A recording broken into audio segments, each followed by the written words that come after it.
Hey guys, Raymond here from Supreme 6. Today's video is all about the era cheap money is coming to an end.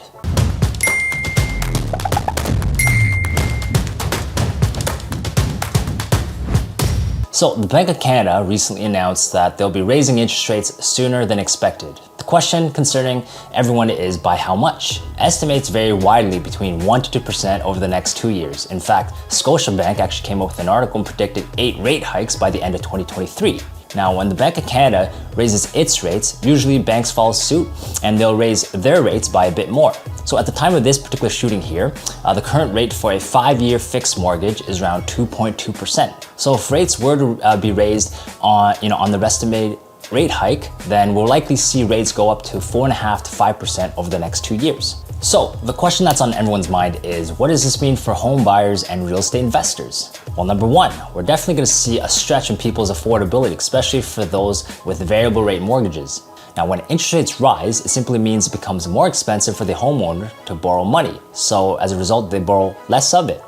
For instance, on $1 million home with a 20% down payment, at today's rate of 2.2%, you'd probably be paying roughly a mortgage of roughly approximately $3,400. Now, if rates were to jump, let's say 2%, your mortgage payments will go up from $3,400 to approximately $4,300. Now, this is up $900 per month. As you can see, this will have a downward pressure on the affordability structure for a lot of families out there.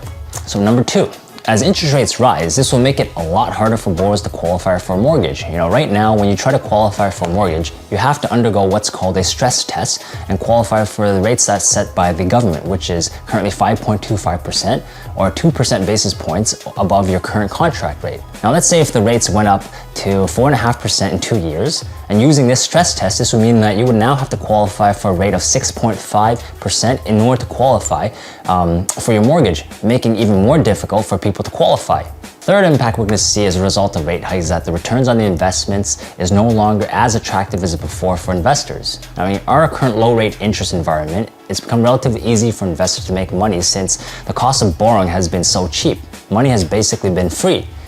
Now, when interest rates start to rise, say to 5.5%, just in borrowing fees, you'll start to see some of these investors or flippers start to exit out of the market because, the cost of borrowing has gone up so much, and now it's eating into the profits. So that being said, while it's certainly true that higher interest rates increase borrowing costs, this generally also appears with rising incomes, higher levels of employment, and increasing, consumer confidence. So in a way, we should all be rooting for higher interest rates as it's a sign of economic growth and recovery plan from the pandemic. My personal take on this is that I believe we'll start to see transactions slow down over the next year or so, or as soon as interest rates start to rise. But I honestly don't foresee, prices to fall drastically simply for 3 main reasons. Number one, homeowners and property investors do not simply sell at a low rate than what they paid for. So what ends up happening is a lot of these homeowners just sit tight or rent their property rather than sell at a loss. Second reason being that many homeowners and buyers actually have already in fact started locking in the mortgages well before the rate hike at today's low rates, which makes that mass sell-off very unlikely. And the third reason, of course, being the demand for prime real estate just continues to outstrip supply. Bottom line, guys, the interest rate hike is not necessarily a bad thing, as this translates to growing consumer confidence and economic recovery. For homeowners and investors, there's very little concern about housing crash even with the interest rate hike, as long as you can carry the debt load, of course. Now, if you're not planning on refinancing or selling your property anytime soon, then my advice would be for you to lock in those rates if you haven't already.